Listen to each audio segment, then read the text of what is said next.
Hi everyone.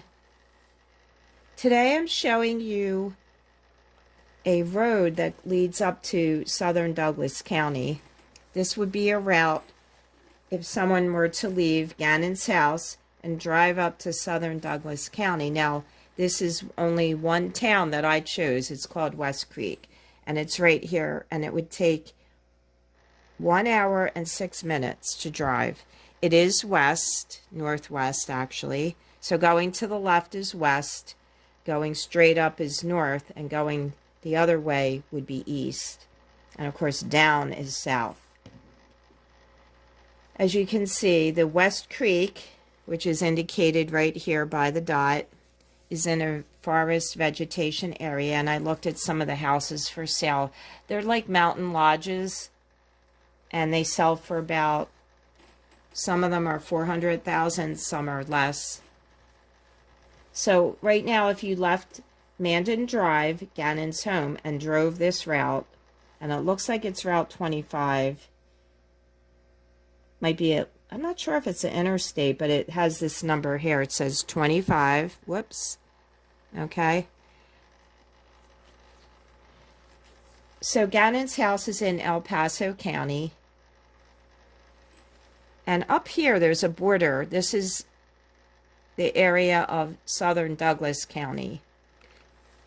Recently, the sheriff said they were searching now in northern El Paso / southern Douglas County. So I wanted to show you just how long it would take if someone drove from Mandan Drive all the way to Westcreek, which I guess it's considered a town, but people do live there. They have some I call them like a lodge.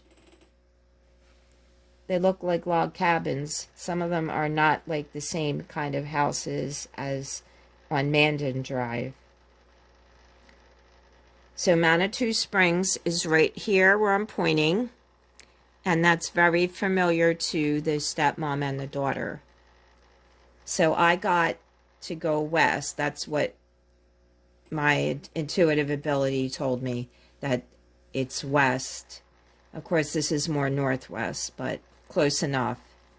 So next I'm going to speak about the statement that the stepmom released, and I'm going to break it down for you, and we're going to analyze it together. See you in a minute. Okay, so we're on to the statement by the stepmother. These are her words that she wrote out. It's not an interview. It's just a published statement, and it's given by Fox 31, KDVR. So she talks in the beginning of the statement, thanking people. She thanks her husband this time. And she says now that social media has been devastating. There's harsh comments, speculation, threats, cyberbullying.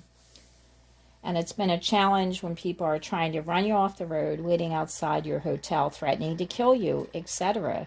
I encourage the sheriff's office to take down those pages that promote negative behavior and violence. Let's do what Gannon would do, be kind to one another. Well, if she is getting threats to kill her, she needs to report those to the police, because Google and YouTube and Facebook and any other social media platform would not allow it. So it's not believable that she's getting death threats. I did read some things on Facebook of posts between her sister and a commenter, and they were both cursing each other out. But, you know, that's not illegal to curse someone out. So she's blaming social media. That's her other MO that she did in her interview with KKTV. We all have engaged in something crazy online at some point, she says. But that's not true. You can't speak for everyone. I have never engaged in anything crazy online. So she's limited thinking here. Not believable. And then she talks about the leaked video a little bit, and she wants to fill in the gaps. So apparently now she can speak about some of the details of the case, but she couldn't before, so that's not believable either. Because if they told her 2 weeks ago, don't talk about it, supposedly, I don't know if they did. This is her words only. Remember, these are her statements. We have no way to verify anything she's saying here. Why is she allowed to talk about it now? So she does get into some detail. Saturday night, which would be the 25th of January, she says G, and she doesn't say Gannon, she calls him G, was helping me unload the garage and cut his foot because there are a lot of tools because Albert does woodworking. Okay, it's not written correctly, but that's okay. The point is that Gannon cut his foot on all the tools. So that would mean that Albert had all his tools on the garage floor, which most people that have tools do not keep them on the floor. It's too damp. They'll get rusty. Why are you leaving a sharp tool on the floor? And why is Gannon walking out to the garage to help you unload the car? Why is he in his bare feet or socks? He obviously cut his foot. He didn't have shoes on, right? It's not believable. Albert's in the military. It's a disciplined profession. Albert's not messy. I doubt it. I doubt there's tools all over, as she's implying here. Not believable. Gannon sat on the edge of the car and we bandaged it up. He was good to go. He loves helping his dad in the garage build things. Then she says, after this, I noticed G kept going to the side of the house. So all of a sudden you noticed he's going to the side of the house. You've lived there for 2 years, and now all of a sudden he's going to the side of the house. You notice this, huh? Not believable, my opinion. He told me he was checking to see if the gate was locked because he was the only one that had a gate key. So he was only checking for the gate to be locked, not checking to see if somebody was coming there. I mean, I don't know. It's just very confusing. It made him proud to be the man of the house while Albert was away. Now, I don't think an 11-year-old wants to be a man of the house. And giving a key, he's the only one that had the key. That's not believable because she might need the key also. I mean, being a parent, I gave my kids a key, but I also had a key. We had a drawer full of spare keys, like for the cars that we had, you know, the house keys, the key to the back door to go out to our garden in the back of the house. But everybody had access to that, but it wasn't 11-year-old had a key and I didn't. And I know that I had key as a child, and it did give me a sense of freedom. I don't know if it made me feel like I was in charge of the house or anything. So I don't think that's believable either. He's the only one with the key. You would just give the 11-year-old a key. It's barely not even a teenager yet. And now she's saying after this about the selfies that were taken in the truck, and that there was someone that came to get Gannon, or someone sent someone to, like it's a secret agent, like Gannon had a special assignment. Oh, the police have a description of this person that goes on. Initially, I was asked to keep quiet so they could have the best shot of doing their job. The last thing that they needed was a hindrance. But now you're allowed to talk about all these details? It just doesn't make sense. It said last, from day one, the sheriff's office has no description of the friend whom Gannon left with. So now there's someone he left with, not just that he went to friend's house. And she's implying that the side gate was used to leave the property to go to this house. And she's just saying it's a person, not even a friend now. So somebody knows something maybe, and there was no surveillance of him because he went out the side gate that he only had a key. So no. So she says, I encourage you to think of any suspicious cars that might have been in the area watching a few days prior.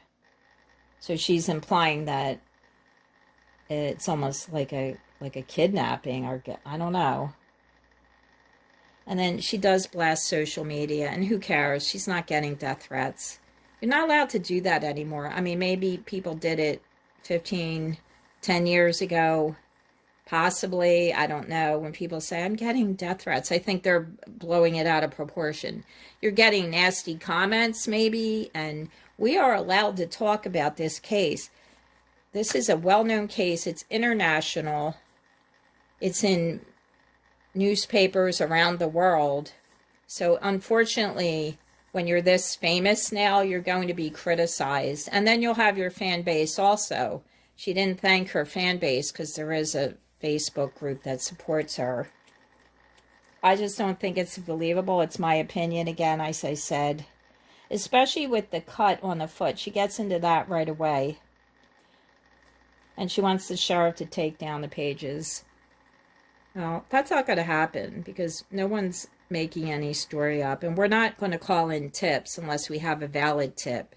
So no one's hindering the police. They don't mind if we talk about it. What they want, though, is if we report anything, that we hear it from them. And I get that because they are the ones doing the investigation. They have the cameras. They have the cell phones. They've confiscated. They have the laptops. They even towed away some of the cars. So the police are getting their evidence and trying to find Gannon. And now they're searching in northern El Paso / southern Douglas County. And I showed you that map. So they have some information that they're going there. And I did get that, the western part, because it's very wooded and forestry. It would be, you know, more of a place that I feel they should be searching. So I'm sure they're going to solve it, and they'll be able to interview people and get more details. So that's it. I hope that helps. But, you know, if you go through and read this article, and I encourage that you do, you're going to see more of the stories that are told. And the fibbing, my opinion, it should be very interesting. I pray that Gannon comes home safely soon. Thanks a lot, guys, for watching. I love you all, and I'll see you on the next one.